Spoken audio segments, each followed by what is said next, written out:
This week's episode of the Eldritch Lorecast brought to you by Into the AM. Fancy art. Come get your fancy art. Just because Sean's not here doesn't mean you can make fun of him, Dael. Try not to use just the word vibe for everything. The entire vibe of that. Yeah, there we go. What do you think of the fact that the front cover and the back cover are completely different art pieces? You don't put your books on the wall, like on your shelf, like with the whole cover splayed out. If they change the letter, that's their whole backwards compatibility argument fresh out the window. Bit of a quote from J. Craw. They're going to be way tougher because they've got more hit points and they can deal more damage.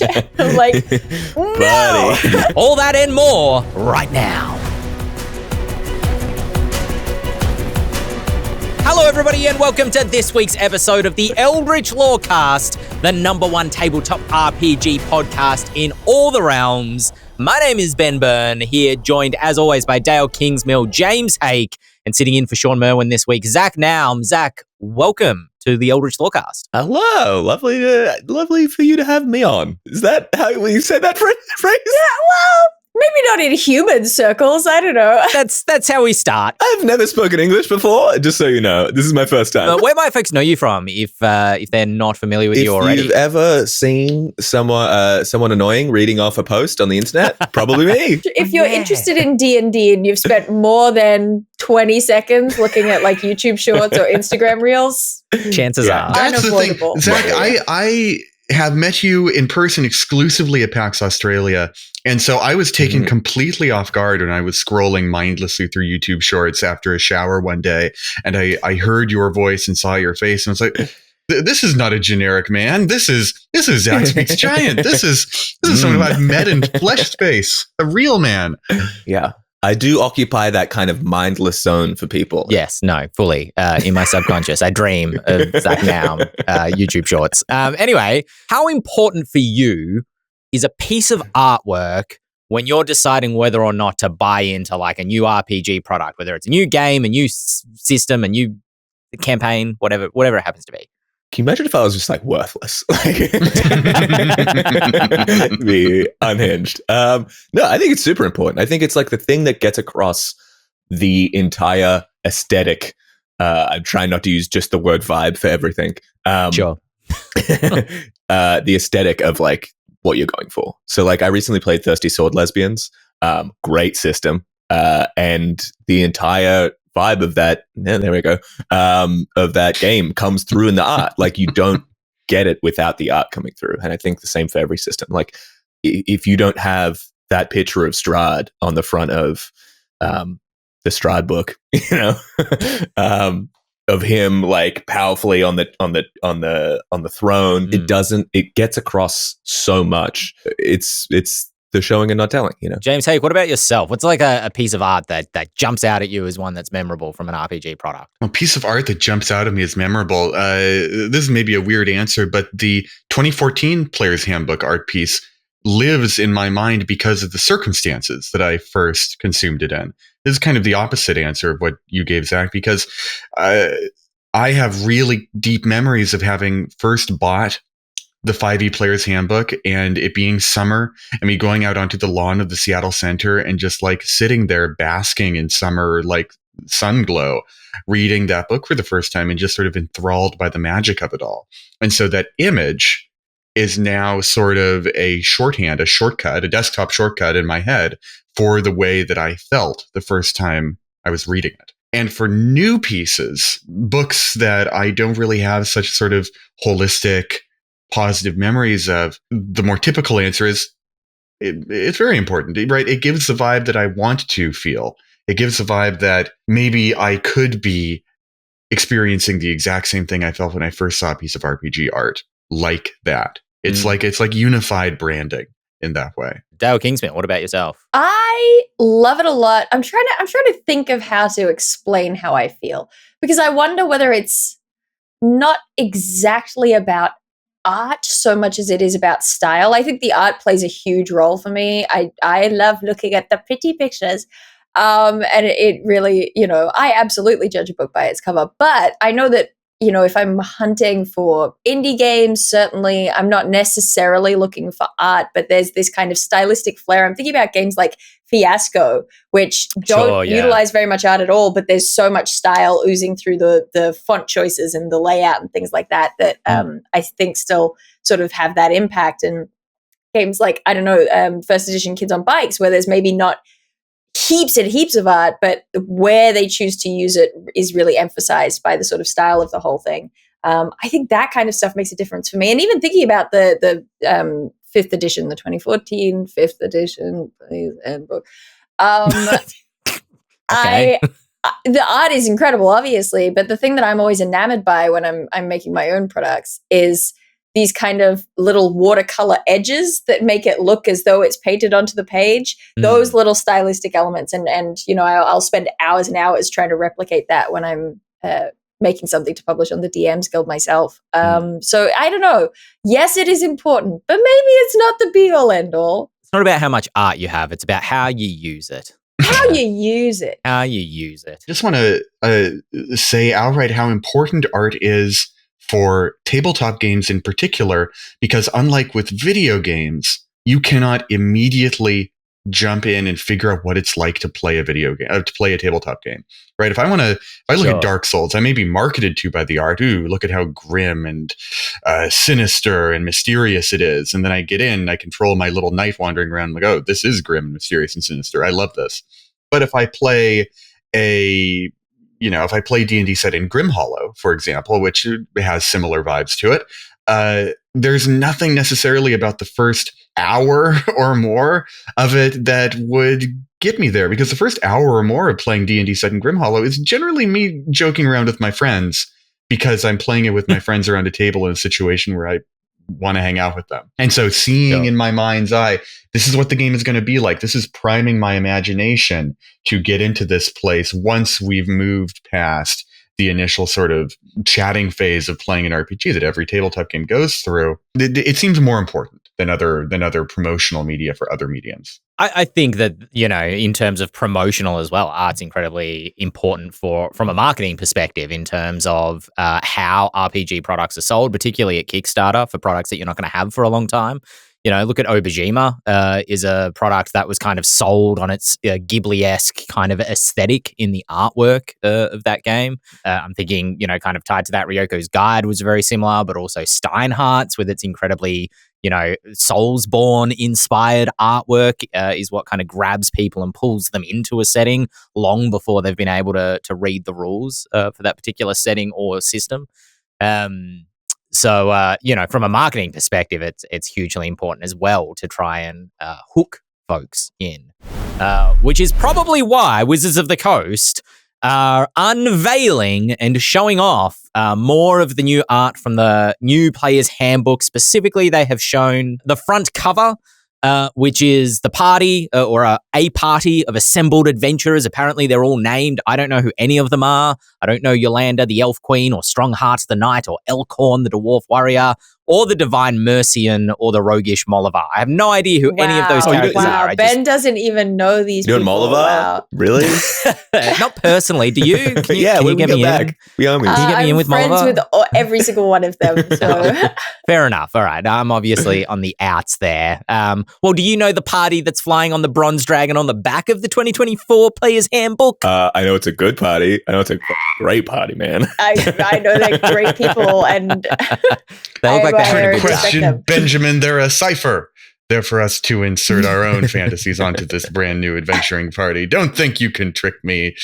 I've read the marketing copy. Well, it's interesting, right? Just talking about these 3 art pieces. The third one I'm going to bring up is the alt cover, the alternative cover for the Player's Handbook, which is the party kind of enjoying tea with a golden dragon, possibly the same golden dragon from the main cover. The Player's Handbook cover, golden dragon behind the party who are fighting a red dragon, and I think there's some kobolds and stuff there. The artist is Tyler Jacobson, who also did the back cover with the party, the self-insert party flying on the back of a dragon, and then the alt cover where the party are having tea with a dragon. Lots of dragons, which is very suitable. But I think it was Wargamer had an interesting kind of take on this when I was reading a couple of their articles about how these covers in contrast to the 2014 versions, really prioritize the group of party members, as opposed to on the 2014 Monster Manual, Player's Handbook, Dungeon Master's Guide, even books like Xanathar's Guide to Everything, or no, Xanathar's probably not a good example, but Volo's Guide to Monsters had Volo on the front of it talking to a giant. It's very like power fantasy, single character, maybe a second character versus monster, right? Very individualized. Whereas these artworks show a group of assembled people, and that back cover in particular, where they're riding the bronze dragon, they're just like hanging out. They're just having a good time. They're just like together. They're not fighting anything on that back cover. They're not fighting anything on the alt cover. They're just having tea. They're just having a short rest. Which Wargamer, some of the writers there kind of suggested this is a shifting reflection of how Wizards of the Coast wants people to see Dungeons and Dragons as a game, rather than just being a power fantasy. It's a social game where you hang out with friends. You know? Well, it's also, okay, so this is something that's baffled me since looking at the original Player's Handbook cover. Sure. It's like, okay, well, this is the book where people will be using character creation. Mhm. So how are we going to show that off? We will show it off in literally no ways. None of the ways. Maybe one of the ways, which is, your power fantasy element. Whereas to me, it just makes more sense to have a group of heroes and they all look different and they're doing, that one's got a sword and that one's got magic, and you can kind of see on the face of the thing, oh, I could be any one of these. Mm-hmm. To me, that just makes more sense. It is something that I have had in my brain for 1,000 years. But the thing that I thought was really interesting was seeing the sequence of images that showed from draft stage to final stage. And you could see in the sort of original draft that they showed us that the player party in that cover included some of your more sort of archetypal D&D heroes. You have your old bearded wizard and the dwarf warrior is up front and center. And as we move through the design, you end up with, it's not an old bearded wizard. It's a young woman, and she's the magic user now, because wizards can be anyone. And they've got the dwarf. They've got the dwarf still because they want to show that you can be that kind of dwarf, that sort of archetypal character, but they've pushed him to the back. Suddenly, the young female fighters come to the front, and she's got a sword, and she's maybe a little bit roguish. And I just think it's interesting watching that kind of emphasis on showing these as the characters that you might identify with and go, oh, I could play that, or I could play that. The emphasis of who's at the front, who's included, is really interesting, because I think it does probably reflect the audiences that they're trying to cultivate. I agree. So Them's my thoughts. I'm surprised they don't have like you mentioned that, like, a player's handbook is when you're kind of like building a character, and why don't they have art that reflects that? Why don't they have art that's like evocative of like the Fellowship starting out? I'm always surprised that they don't have like, it always seems to be like adventurers who are kind of like, they got their stuff sorted, like they're in the midst of it. And like, I think they're missing a beat with like not having a scene of adventurers starting their adventure, like taking that first step out of the Shire. I think there's a lot of art like that. It's just usually inside the book. There's a lot of stuff in the original Player's Handbook and in Sorgo's Adventurer's Guide and Xanathar's even, that has, there's this one art of Elminster spinning this tale and, weaving monsters out of smoke. And there's this sort of group of young adventurers who are kind of around his feet going like, wow, look at that. Or they're in a tavern and they're talking, or there's that one from the starter set where they're all kind of hanging around at camp and they're looking over the fire and they're spinning stories with one another. There's a lot of spinning stories that go on in this kind of art, I guess. But this actually kind of gets at what I wanted to say here. This brand new, splashy, high character density piece is way more expensive than a piece with only a single focal point or two. Artists who do this kind of work may not necessarily charge by the character, but for every additional element that ups the complexity of a piece, the time of labor, the amount of skill needed to create it increases as well. And so if you look at these 2014 covers with, it's King Snur, the Fire Giant, and two heroes on the Player's Handbook going up against each other, that's a beautiful and striking cover piece, but it really only has one point of interest, the big fire giant, and it's got two little characters who just based on their color palette kind of blend into the reds and browns of the background.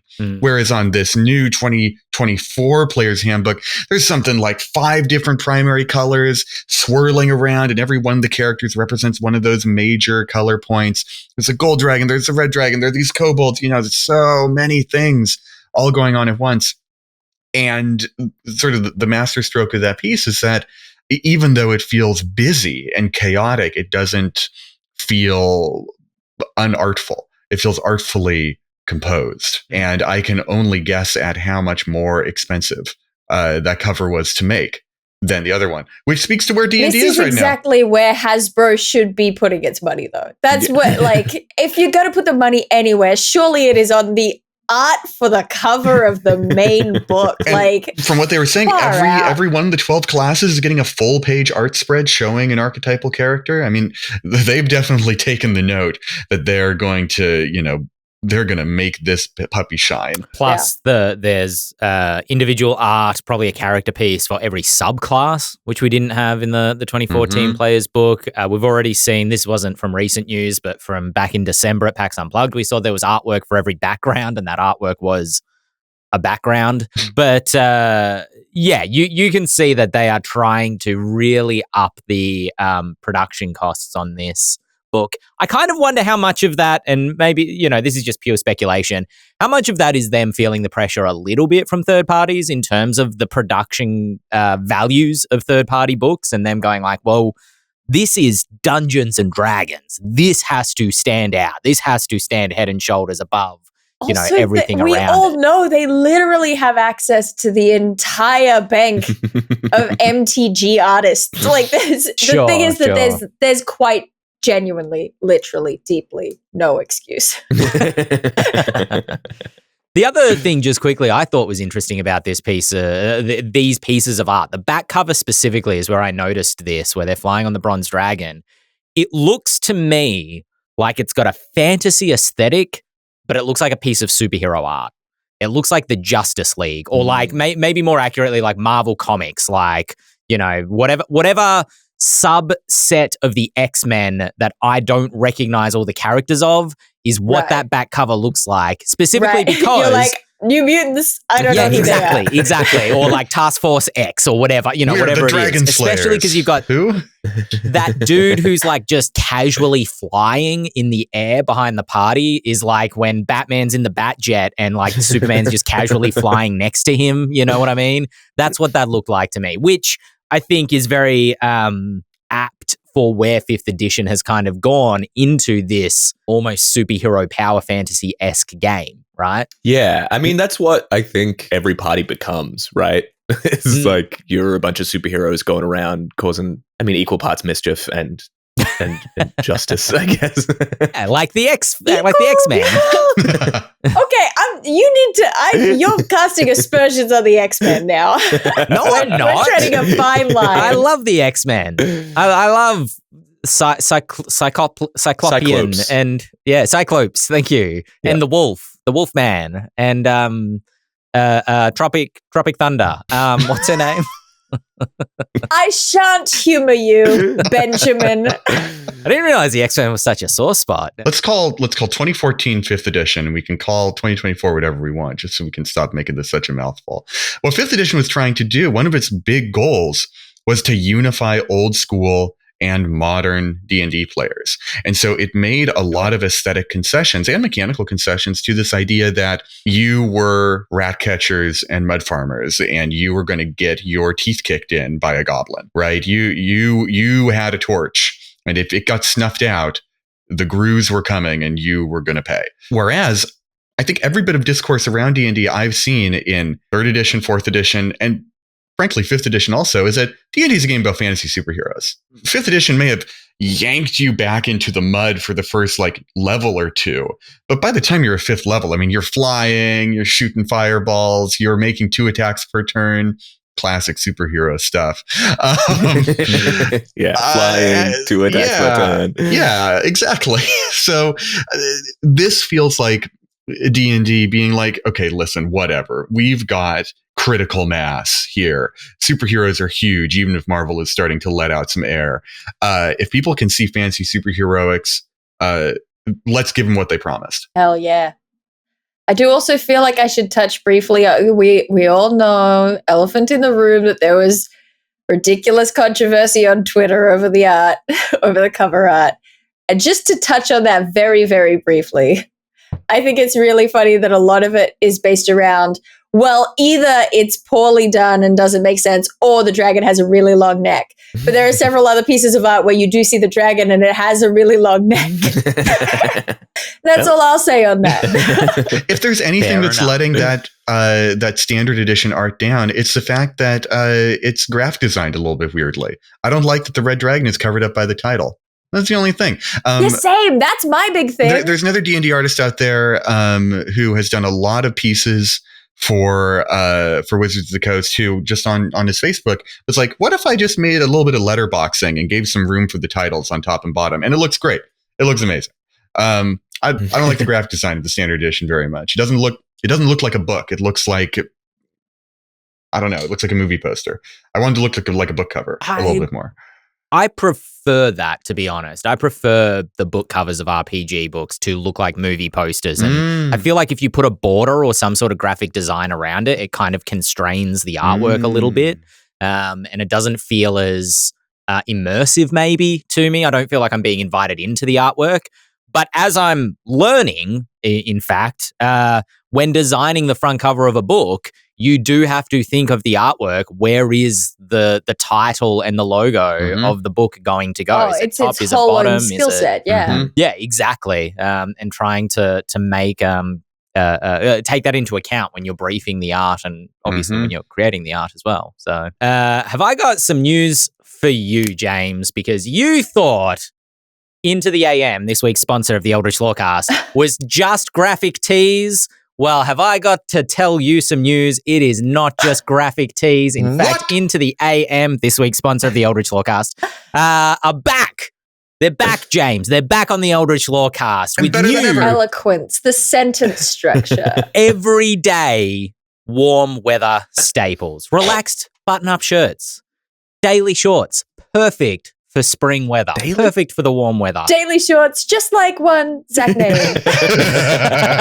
Yeah, exactly. Zach, you would be do you like shorts? You will be all over Into the AM's new daily shorts. Great, chill, everyday wear. But you know what? I'd also wear these to like a barbecue or like the beach or something like that. They work both casual and sort of slightly formal hangout session with your friends. But it's winter here in Australia, so I have instead opted for this Into the AM hoodie instead because it's freezing cold. It was so foggy this morning I couldn't see the office from the bus stop. Now I need you to describe to me the lining of this hoodie. The lining. Yeah, the lining. It is very soft. It's very nice. I have a very specific thing that I like about this hoodie, which is going to be relevant maybe only to me. The cuffs are nice and kind of elasticized really well, so I can just easily pull up the sleeves. Look at this. It's genuinely very important to me that a hoodie's sleeves. Right. That was the first thing I did as soon as I put this on. And also, the hoodie, this version of it, has like a connected pocket in the middle. I'm not sure if you can see that. Kangaroo pouch. Little kangaroo pouch. Very important for us Australians. And also, when I get up on a cold morning and I want to play PlayStation, I just put my controller in that little pouch and I can keep my hands warm while I play. That's my used case for this hoodie. Until May 29th, Into the AM have a 30% discount across their website. You can get their new kind of warm weather wear, or you can get a hoodie or one of their graphic tees that we've done here before for a 30% discount. And if you use our link, which I'm posting in the chat right now, or it's up there or down in the description, you get a further 10% off, and it helps out the Lorecast. So, thank you very much, Into the AM, for sponsoring us once more. Ben, what do you think of the fact that the front cover and the back cover are completely different art pieces? I don't mind, but it's because I very rarely notice when the front cover and the back cover continue each other. Does that make sense? You don't put your books on the wall, like on your shelf, like with the whole cover splayed out? Yeah, exactly. I'm quite delighted when I get to see the whole of an artwork that is the front and back cover of a book, like online or something. Even the Grim Hollow Player's Handbook. has a bunch of ghosts and things on the back cover that you don't really notice unless you see the whole artwork and you're like, oh, wow, they're fighting ghosts. They're over here. Great for PDF versions, though. That's true. And you get the fancy art to bookend the whole thing. You get your fancy art. Fancy art. Come get your fancy art. Just because Sean's not here doesn't mean you can make fun of him, Dael. That is indeed what he sounds like, yep. They've shown off some interior art as well. The classic cartoon party exploring a temple. The poor unicorn has apparently been petrified into a wall, surrounded by some other D&D monsters. We've got an owlbear, we've got a mimic, we've got some goblins. They're all around the edges, hanging out. That party are in trouble. And then also, actually, I find this interesting. From what I've seen, and I am looking forward to the new monster manual. They've done full body redesigns of all 10 of the chromatic and metallic dragons, apparently. What we have seen so far is the red and the bronze dragon. By Alexander Ostrowski. And the red dragon looks much the same as a red dragon, just very realized, very cool. But the bronze dragon looks cool. Those dragon designs. I like the bronze dragon. I'm sorry, I was muted. I really like the bronze dragon. Also, I love getting to see dragon concept art that's laid out like this. I don't know why, but it's so deeply important to me that I get to see the full, well, this is what the pattern on the back of its wings looks like. This is what it's, I live for that stuff. So these dragon designs. Did you have the Dragonology book when you were young? Absolutely I did. Yes, 100%. I memorized Dragon Script and was handing my notes out in Dragon Script. Absolutely I did. These dragon designs have been around since 3rd edition D&D. They were sort of codified in that monster manual and expanded upon in the Draconomicon, which is, for my 2 cents, the best D&D book ever made, the 3rd edition Draconomicon. The only 3rd edition book that has a full art cover instead of that sort of ancient tome design. Right. Yeah. And so that style of dragon has been very consistent up through 5th edition. That they're changing it, even if the changes are somewhat superficial, like for the red dragon. The fact they're changing those designs at all is kind of a shockingly tectonic move for D&D, branding, right? We saw in the D&D movie, these dragons are not just any dragon, they're D&D dragons. Look, the red dragon's horns are like this, and the black dragon's horns are like this, and that's D&D. That's not any fantasy property you're looking at, that's Dungeons and Dragons. Let's kind of segue to a slightly adjacent topic. I just got to say, if you want the best D&D dragon art there is, it's these little flip book animations. So it's made for the 3rd edition Draconomicon, where if you were to flip the pages of the book like a flip book, you would see a gold dragon and a red dragon in flight with their wings and their heads and their whole bodies moving as it goes. And you get to see how that gold dragon with its sort of long kite-like wings that connect back at the back of its tail would create these sine waves in them as they flew. And the red dragon's head would stay stabilized, kind of like a goose in flight, right? Because birds have natural head stabilization mechanics even as their necks move up and down. It's just incredible thought and verisimilitude put into the mechanics of draconic anatomy. It's just so cool to see in fantasy artwork. I love it. Well, that's what I like. The new bronze dragon that we've seen, somebody just asked in chat, did they get rid of the frilled wing dragons? I'm kind of assuming what they mean is, I think it was particularly the brass dragon, I think, or the bronze. I always get those two confused. But basically had their wings start at the tip of their tail and kind of kite outwards was the design from 5th edition that I saw, but I'm assuming harkens back to kind of 3rd edition. And it did to me look a little bit the opposite of what you were just saying, James, in terms of how does this thing fly? That looks, that doesn't look like those wings. It makes me think that it swims instead. Does that make any sense? My brain goes, yes, that is a Kingfisher-style aquatic dragon. I'm pretty sure it does swim. I'm pretty sure that kind of dragon does have a swim speed, actually. Well, then the design worked, because I didn't read a word of that entry.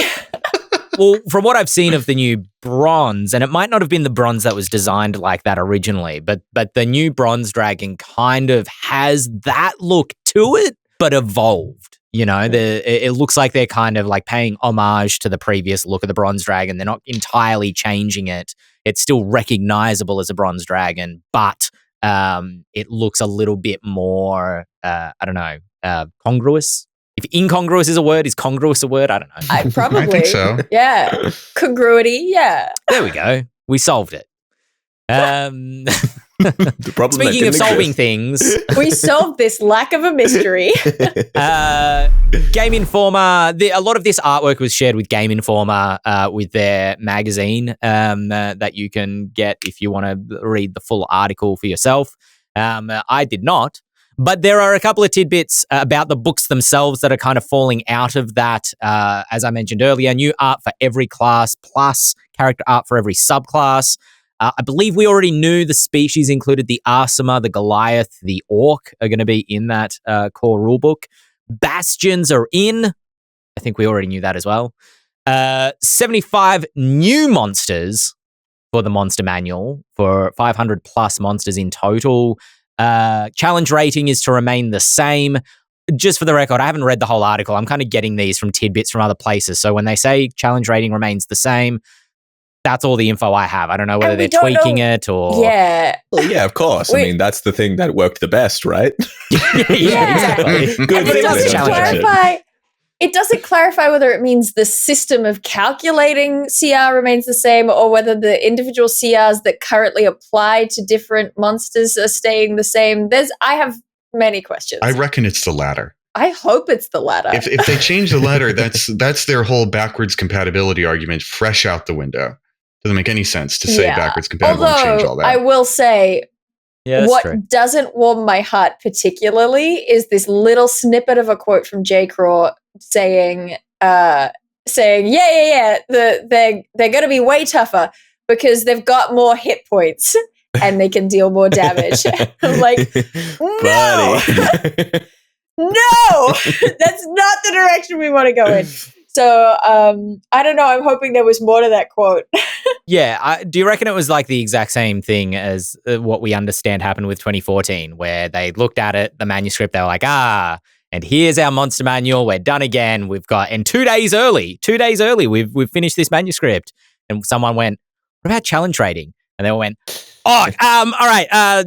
Same as before, whatever. They're introducing new vampires, which is exciting. New lower challenge vampires and higher challenge vampires called the Nightbringer, which Games Workshop might have some issues with, but, whatever. And the Blob of Annihilation, which is a town-eating ooze. That sounds good. I like the sound of the Blob of Annihilation. I want them to Not get enough oozes. so much weirder with the monsters that they have. And so Nightbringer sounds cool. What way? Have them do literally anything interesting. Yeah, I'll agree. Wow. An ooze there's interesting design space, I think, with oozes to do different stuff. It's like congruous with, hey, look, there it is. Hey, you're teaching me. It's congruous with like the fact that oozes can like split into new things, and like there's a lot of weird design space that's easy to justify within their like strange anatomy. So I think there's a lot of stuff that they can do there. Same as vampires, like there's lots of cool vampire abilities that they can give this Nightcrawler. What kind of weird stuff? Coming for him. Zach, what kind of weird stuff do you want to see D&D monsters do? For instance, so I didn't know about this monster until like 2 weeks ago. But you're in the dragon den now. We're all just going to ask you questions about your product. Pull something interesting. I just learned about this. The Dybbuk. It's a monster manual monster. It can.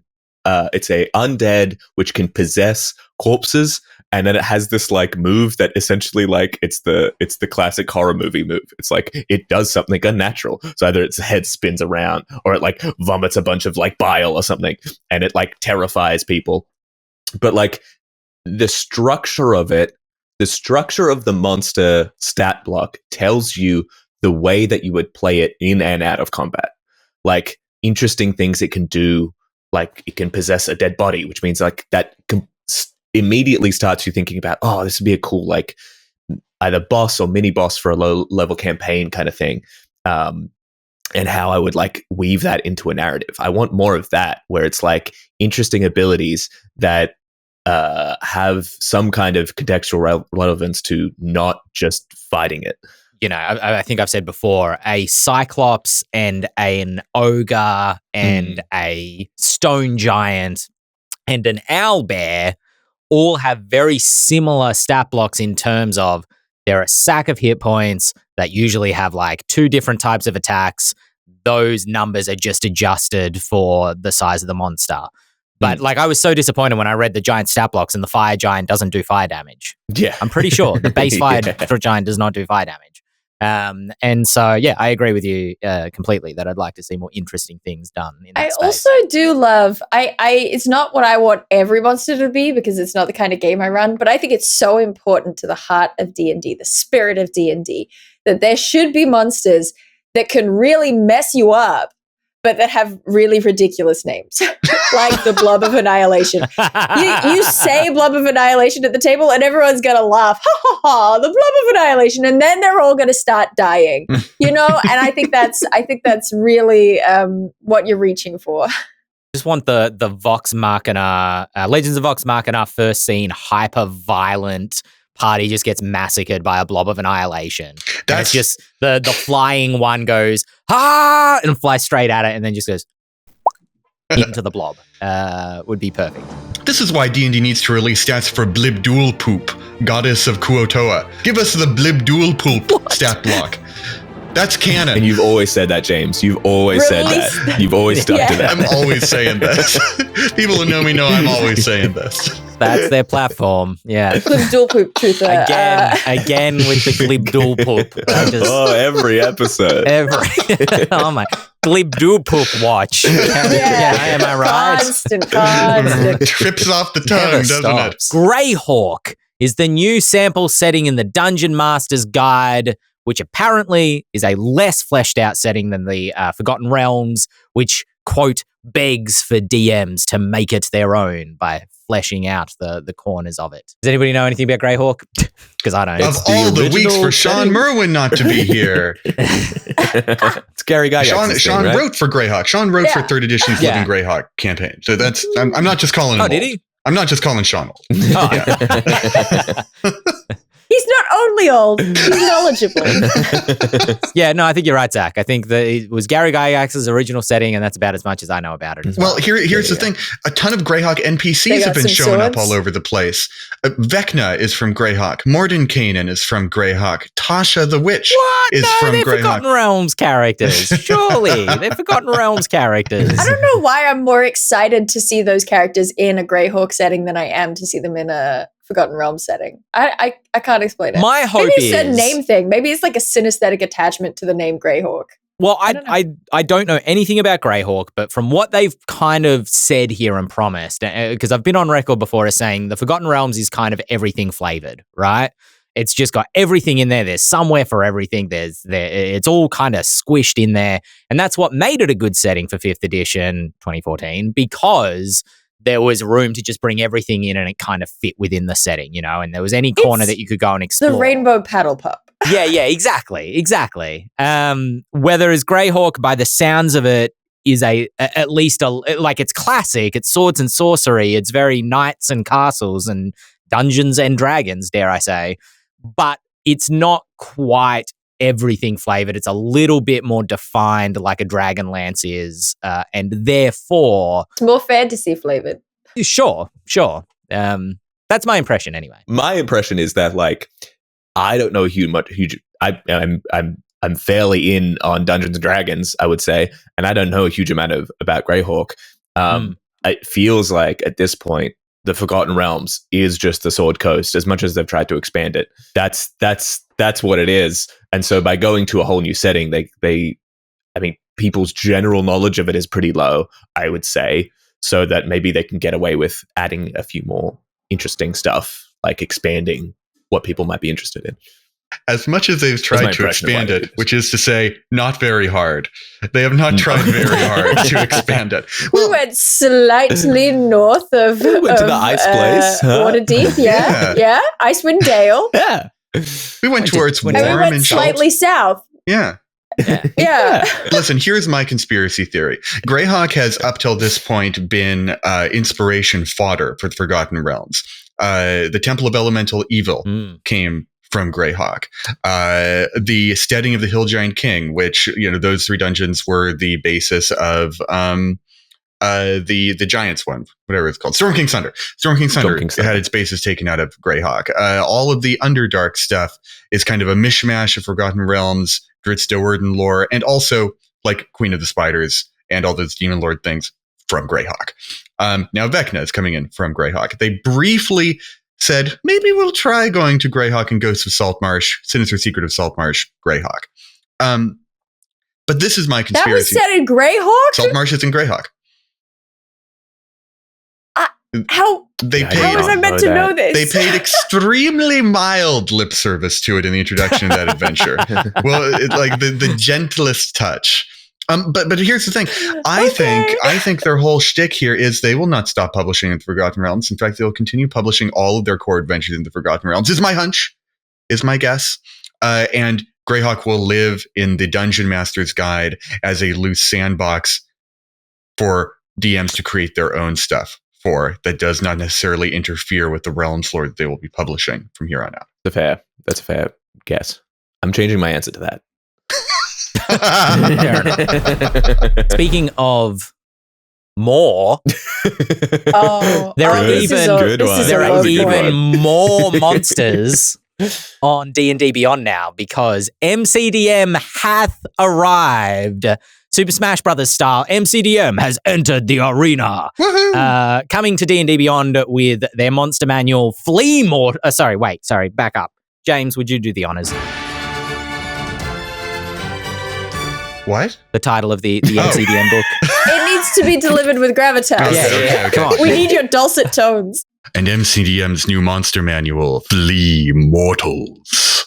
Um, And also, Where Evil Lives. That's good. Thank you. You know, you need to go in as a triple threat for the next voice of Vecna. We've now had two renditions of Vecna. They got Mercer, they got Neil. Yeah, James Hake. There's the third. Perfect. You can get them both in a bundle if you want. I don't feel like I need to particularly sell MCDM books only because like they sell themselves pretty well. Dael, are you excited? Sure. Zach, how are you feeling about this groundbreaking news? Look, like I said before, like I feel like everyone else makes better monsters than Wizards of the Coast. It's like, yeah, they have action-oriented monsters. It's like, clearly if they're going to this level of effort to put out a whole book of monsters, it means that they're probably more interesting than your standard Albert giant fair. Like, it's not just, you're going to get a book of monsters that isn't just like, here is some hit points and an AC and 2 attacks that they can do. Yeah.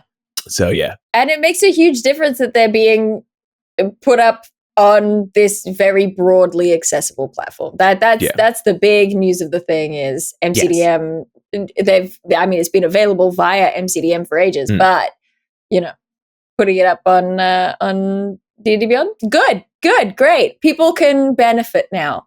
People can live the dream of having monsters that are fun to run and that do cool shit. I mean, I've mentioned when Tome of Beasts came to D&D Beyond, that Tome of Beasts was one of my beloved monster manuals for the very reasons, Zach, that you described of, like, I think Kobold are great at writing really thematically themed monsters that have features that feel like, yes, only this monster could do that, sort of thing. But it fell out of my rotation because I usually just use D&D Beyond as a search engine for finding monsters when I want aberration. Give me aberrations, CR 4 to 6. Which ones are they? Rather than flicking through the PDF that I have of those books. So now that Flee Mortals is on there, I actually haven't gotten either of them on D&D Beyond yet. I need to get around to doing that. But, wow. I know. Wow, I'm sorry. Wow, I'm sorry. I do think it's also nice because I think it's possible that there are people out there who are like, but MCDM are making a rival game. Why would they deign to put their products onto the competitors' website? But it's also like they believe in these products that they made before for 5th edition. Like, why would you not make it so that people can access and read your good products that are for... You know what I mean? That's totally the thing, right? Is that like a lot of people for various reasons over the last 18 months have decided to try different systems, which is great. to move away from Wizards of the Coast or just use their physical books, which is great. But there's as many, if not more people that still use D&D Beyond. Almost as I've said in the past, as an accessibility tool. If you play only online or it's convenient or you struggle with making out what's on a character sheet and using the automations of D&D Beyond make that easier for you as a player or as a GM. So just having these products accessible to more people is only a net benefit, right? They're not going away from other places. You can still get it from MCDM's website if you prefer. Also, Dead by Daylight, it was Vecna. We got it wrong last week. It wasn't a beholder. Don't at me. Is this wild that I'm less? I was like, yeah, Vecna makes more sense last week, but this week I'm like, oh, it's Vecna. Do a beholder. Beholders are huge. That's why I was so confused. But now I want it. I feel like they did it deliberately to troll us. Just this huge orb floating around. Yeah. How's it gonna? It would be incredible. The killer screen is just every eye that they have. It's like you're throwing down pallets in front of it to block its way, and it's just like, dude, no. Wouldn't that be great though? If the beholder came up against a pallet or a chair or something that's in a corridor, and the beholder's just I can't get around this. I can't. I'm too stunned when you hit it with a pallet. It's like, ugh. I would just love it to do an almost 343 Guilty Spark style animation where the beholder spins through the air and then has to correct itself after getting hit by a chair. That'd be perfect. But yeah, that's the news from Dead by Daylight. We got it wrong last week. It's Vecna. That's going to be liberal use of the word we. All right. I feel like they did this beholder shtick just to troll me. I'm going to be honest. I had a lot of people at me on Twitter or other places going it actually is Vecna. It's not the beholder. I was like, all right. You know what? You could still be right. They might bring out in the future, that's the long con. 2 years from now when they bring out the beholder, you'll be like, see? Vindication. And bringing us into the emails. If you want to email this podcast, I'm going to throw him on the spot. Zach, what would you email if you wanted to email something the Eldritch really Lorecast? Nice and helpful and a question that we'll answer now? To which email address? The one on your screens. Hey! He did it. Perfect. I'll take that. That's a game of riddles we just witnessed. You can send your questions directly to Ben's mobile number, which is 04.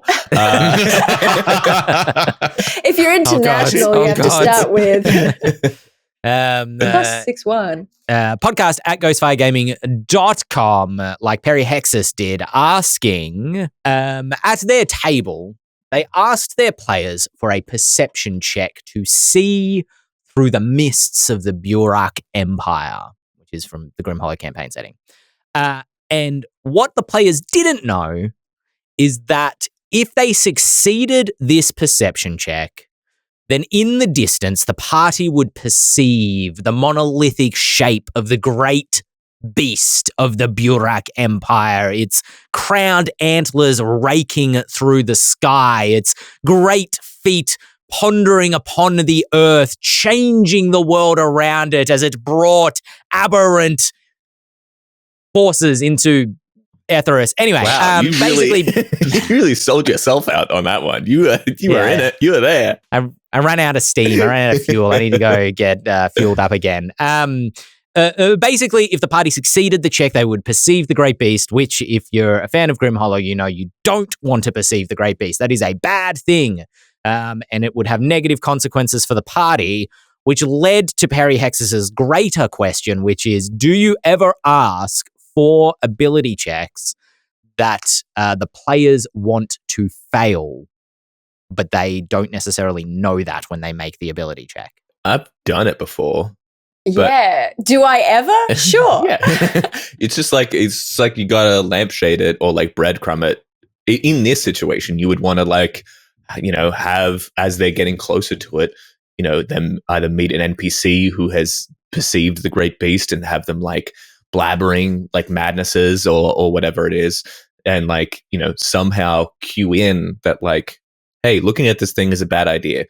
and then give them the opportunity to look at it. And then they get like choice in the matter, right? You can trick them as well. Like I think there's definitely room to, once you give them all those hints, then it's fair game, right? Like I don't think it has to be fully within the player's control necessarily. But if you've given them all the pieces of the puzzle and then you just like make some hint of something off in the mist and trick them into asking to make a perception check, I love that for you.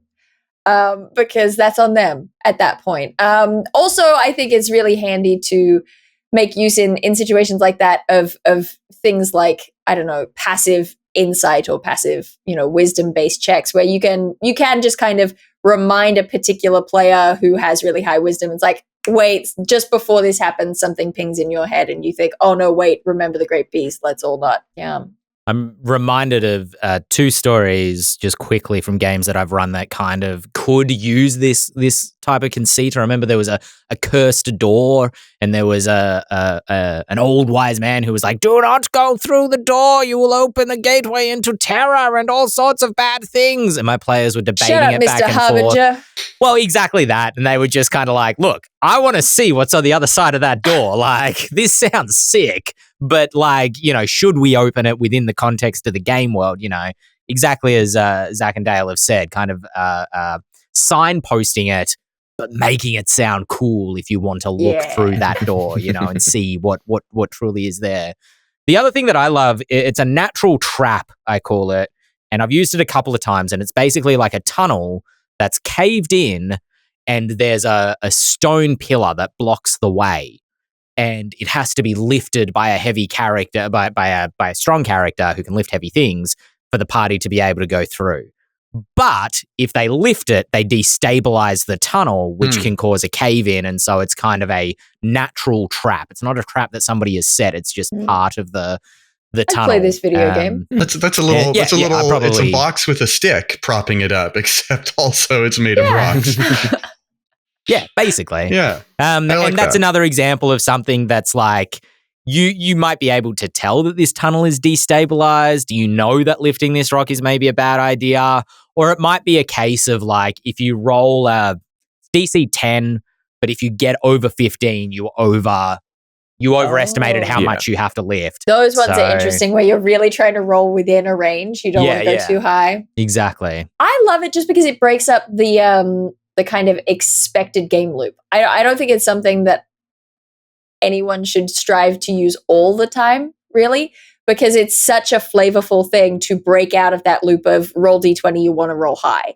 It adds tension in such a strong way to be like, roll a d20, but you're trying to get below, I don't know, a 16 or something. That changes things. It changes what the tension is. And that can be just so effective, but particularly in genres like horror. Yeah. I also like that thing of like rolling in a range as well. I often do that when it's like, when a player wants to do something that's like outside of the scope of the game.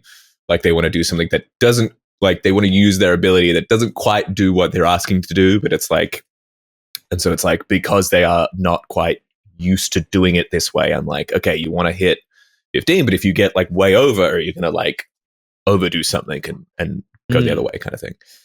It's an anxiety-inducing mechanic, I'm not going to lie, because Infinity, the war game, uses it, where in Infinity, you're rolling a d20, but you're trying to get low because you're trying to get under your stat, but you're often rolling in competition with your opponent, so you want to roll high, but not over your stat. It's almost like playing blackjack, where like if I've got a 14 and they've got a 7 for their stat, I want to get low, but I don't want to get like a 2, because if they get a 6 or a 7, they're going to beat me. If I get a 17 and they roll a 2, they beat me because they're still within their range. And so trying to roll within a range, numerically, it's probably pretty similar to, getting between 7 and 14 is probably pretty similar to trying to get 13 above a 13 DC. But for some reason, that kind of delicate balance between those two numbers feels more anxiety inducing. It feels more like you're going down the Death Star Canyon in a weird way every time you roll that dice. It's a trench. Get it right. All right. I want to see that system It's a in. Today I'm naturally the nerd forming police. canyon. All right. I want to see that dice system in a game that like in a horror game, right? In a game where that sort of like precise tension, man, make it a game about like being doctors in an ER ward. You know, you want to get underneath your staff, but also above something else, right? So that you don't tear this guy's liver out as you're That's operating. so good. That's intense. It's a classic thing that happens a lot in I don't know EOS. that I'd They don't wanna tell you play that They don't tell you that. It happens a Operating lot. room simulator. House That MD, sounds like the a RPG. great game I never want to play. Yeah. You ever see Grey's I- Anatomy? Happens all the time. I do not mind yanking out gore organs. and violence in television, but I cannot stand what I refer to as surgical violence. I just absolutely no thank you. So interesting. Not for me. Not today. Yeah, well, to be fair, I'm not squeamish, but the only times I've watched a TV show and been made squeamish by what I was watching, it was like surgical scenes, but never in an operating room. It was always like field trauma. There's always Sure. someone pinned, compartment syndrome, I etc. feel like that's a whole Um, genre, right? Yeah, but it's also interesting in talking about this kind of rolling mechanic because it is a different thing to just swapping it out and rolling what's it called, low ball, right? Where it's like, oh, you just want to roll low, and now you're subtracting your bonus from your roll instead of the other way around. Like that is a thing that I think I use much more liberally, but that is more confusion inducing, I feel, than it is tension inducing. It's Sure. just so. I love the way that just tweaking the physical mechanics of a game changes the genre of the thing. I did appreciate your video on beholders where you talked about that a little bit, where the beholder you kind of so has much. the ability to break the game. Funnily enough, when I did a video on beholders, I was like, okay, I have a couple of ideas. I'm just going to get some more ideas. I watched Dael's video. Oh, man. Oh, damn. That's really clever. That's really good. But I don't just want to ape Dael's video, so I'm not Zach going to... uses my beholder stuff too. Well, hilariously, I didn't use anything in the video that I made because I didn't just want to, recycle Dael's content. And a couple people put in the comments, Ben should have talked to Dael before doing a beholders video because It's so terrible that I've somehow become like the homebrew beholder source. well, when you have a great idea, I guess. Does anybody, just on this topic quickly, I forgot and then I was reminded myself, does anybody ever ask for ability checks that have functionally no consequence? So the example that I think of that I think is great fun is when you ask a player, when they're anticipating a trap, they do a perception check, they get like a 3 on their perception check so they're like, oh no, I didn't find it. There's going to be a trap here. And as the GM, there's not a trap, but they open the door and then you ask them to roll a wisdom save or a dexterity save. So the player goes, oh, of course, I got trapped. They roll. And if they fail that dexterity save, you say, well, there was no trap, but you jump out of your skin because you were anticipating a trap. So, it's just a little extra part of the story about how somebody was more freaked out than they needed to be in the situation. Got to do a little bit of little mess around, a little chicanery, a little flim-flamming. I'm sorry, you sound like such an evil, like Doctor Who robot right now. And so you saying chicanery and flim flam? It's like Megatron telling us to. You just got to do a little bit of chicanery and flim flam, says Zurg from Toy Story. Yes, you are coming in a little grainy, Zach. I don't know if you hit your microphone cord or something like that. But that is... No, we're not just making fun of yeah. you, Zach. There is something up with your audio. Is it still happening? Yeah. It is, Yeah. but that's all right. We're going to end it there. So we're going to have... oh no. He took it too literally. I didn't mean this second. Got nothing. Just straight up can't hear him at all. We're trying to mute. No, we got nothing. Well. Play us out, Ben. well. Play us out. All right. And on those technical issues, we're going to end this episode of the Eldritch Lorecast right there, as is suitable. My name's been Ben Byrne here with James Hake, Dael Kingsmill. Zach, if people want to find you on the internet, where would they look? They can find me. You do it, I'll talk. Yeah. She'll lip sync. She'll lip sync. Yeah. They can find me at YouTube or my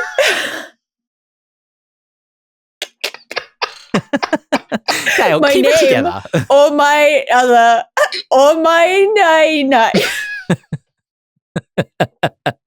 Look, he's on YouTube, he's on Instagram, he's on TikTok, I guess. Zach Speaks Giant across all the platforms. Perfect.